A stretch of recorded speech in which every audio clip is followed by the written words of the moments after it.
There is a lot of we have to do stuff happening, and the only way to make that happen is to take it all back apart right now. So let's quit yapping and start working. We gotta get those shock mounts off. We still gotta strip these plates off.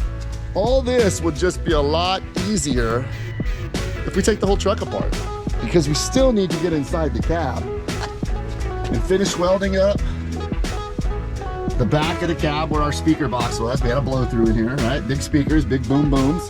So we gotta patch that all in, patch this piece in right here, finish patching this, patching that tunnel. I didn't want to do any welding by my clutch boot or any of my wiring or anything for my transmission. So it's just easier if we get this all out. I can get to the bottom side of the cab by standing it up. We can seam seal this after all the welding and grinding is done. We can Raptor liner all this. We can put some new insulation in. Welding our pedal brace back in, remember? And we still need to do some mounting plate up top here on the dashboard. And all that's just gonna be a lot easier if we just take this whole thing apart. We've got to finish welding our body mounts now that we know that where we like them. And I could go on and on and on and on about the hundreds of things there is to do. But trust me when I say it's going to go a lot quicker if we just take the time to take this all apart and do it right. So disassembly begins now. You guys want a sick time lapse on a tripod with a bunch of crazy music and dancing and 3 minutes of me just taking this apart again? Probably not. You don't want to see another engine pull, do you? You guys really didn't think I was serious about that time lapse, did you? I mean, it's kind of pointless. You take the fenders off, you take the front end off. You've seen it 100 times, right? Some goodies showed up. This was my placeholder from another project. But the one I'm gonna run actually showed up. Look at that. For those of you that have been asking, number one, thank you. Hope I answered your questions. Number two, yeah, this is the same size. Wait a minute. I don't know. I gotta look. I gotta make sure that's the same size as original, but I ordered what should have been the same size as our factory, so 5/8. So we'll have to see if that correlates to 5/8 or if they sent me the wrong one. But yeah, that's gonna be the real deal right there. Now I've got options. It's good to have options. And this little bad boy, I'll put the link down below. And Amazon, I actually ordered this off Amazon. It's like 70 bucks or something. So yeah, you can always return it if it doesn't work out. In all fairness though, I don't really return stuff because I'll probably use it for another project. It's not that expensive. Oh, had something else show up too. Little battery now. Yeah. I got one just to see if it's gonna fit in the space that I need. If it works out correctly, I'll order the second one, you know? We'll see how it goes. What do you guys think? Am I allowed to use GSI parts on my Toyota build? Or is there like a C10 rule I'm not aware of? Is that just for C10s or is it cool? Again, I'll put the link to Amazon on this GSI bracket. I don't know who's making money on these things, but that was 50 bucks for that battery box. All right, we've got rain coming, so it's a good time to get into this thing. So officially, from this point on, everything we do is heading us back in the direction of getting back on the road. Hopefully off the mini nats. That'd be cool. I think we're 30 days out, 35 days out at this point. I don't know where we are by the time you're watching this. We may all be on their way there. I don't know.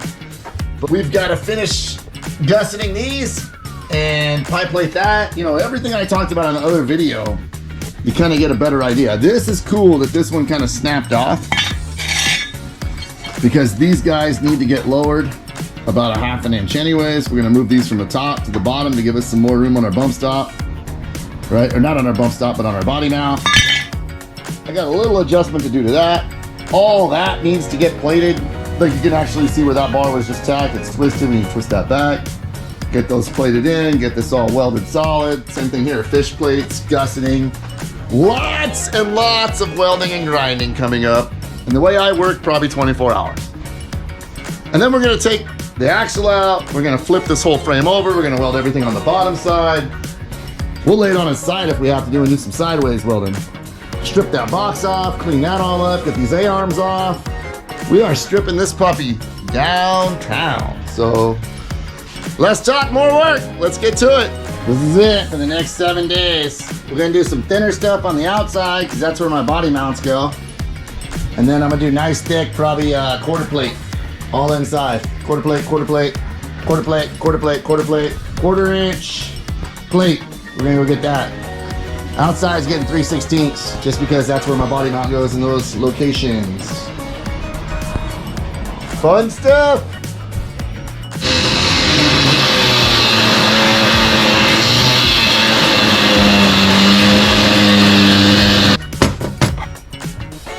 Trying to remember to get you guys some action, you know, so you can tell I'm really doing the work. Tie plate's going in. This is the job. No internet welding here, just doing the best I can. Using some nice thick stuff to tie all these pie plates together. We came in, we plated this bottom side first with another piece of 2x3. And then I plated the inside and outside with that thick stuff you see me cutting on the table. Basically what I do is just get it where I like it one way, weld it up, make sure she keeps clamped, bang her into place, trim her, go all the way around it. Enlisted the big guns.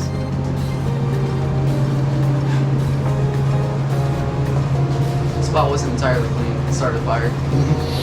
It's where you can't get in there with the paint and the grime and the, you know, I tried to, I flapped it and I wire wheeled it, but you know, there's 30 years of, you know, whatever.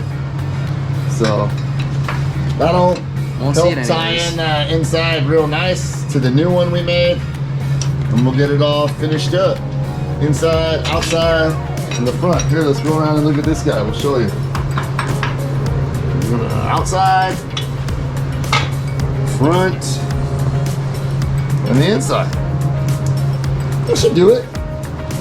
In case you're wondering, yes, that's how much we body dropped. This was originally up here, so 3 in 1, 4 inches. If you're saying that's a lot, so am I. All right, let's take a second to show you how to make a template, because maybe you don't know. I don't know. Arts and crafts time. Get your scissors. Get your poster board, get what you need to plate, right?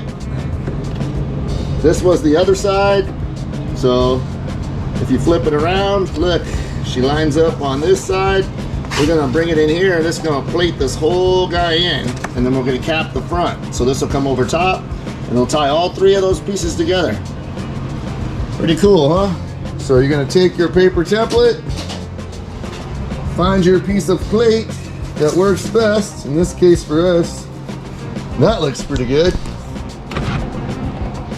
And then we're gonna, well, grab your favorite writing implement. Sharpies do okay. They're not the greatest on all this oil and grease, but they do okay. And then just trace it out. You could use a wax pencil. You could use that blue tool steel spray and a scribe. Do whatever works for you, man. Wax crayon, yellow, pink, still something from the kid. I don't know. That's that. Now you fire up the old plasma cutter, death wheel. You're not gonna be able to get through this with tin snips, sorry. But you get that cut out, clean it up, weld it on. You know, you guys saw I had some help welding, so it makes it nice. I'll take over the scary stuff.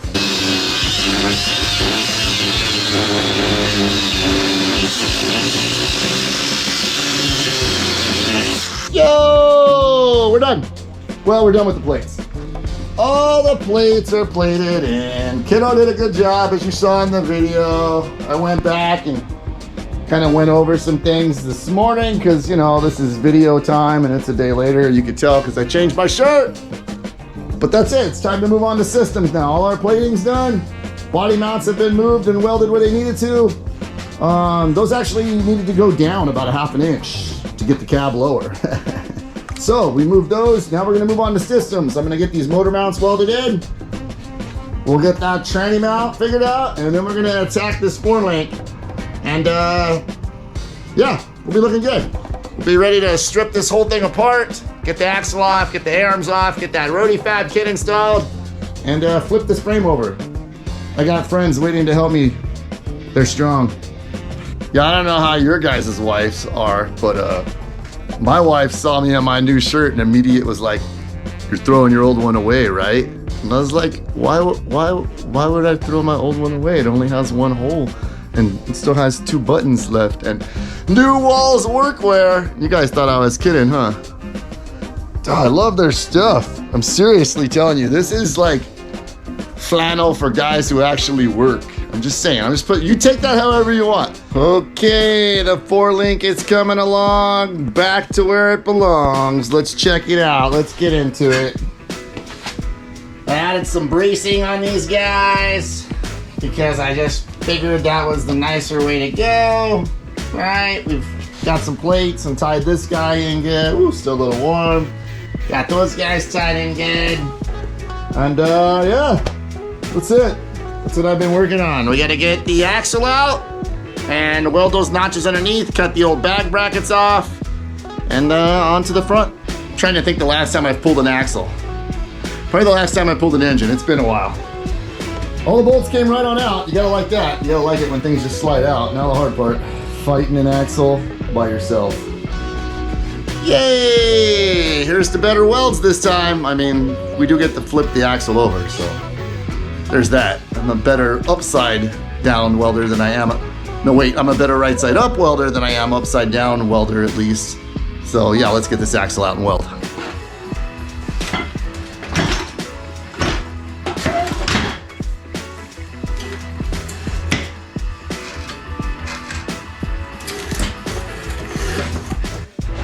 Yeah, working in a tight shop is what it is.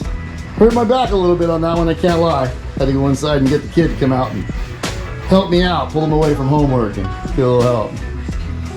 Yeah, I don't think that storm's doing nothing but making it windy. So, no rain. I didn't think about this thing flipping forward. I guess I'm kind of glad that didn't happen. All right.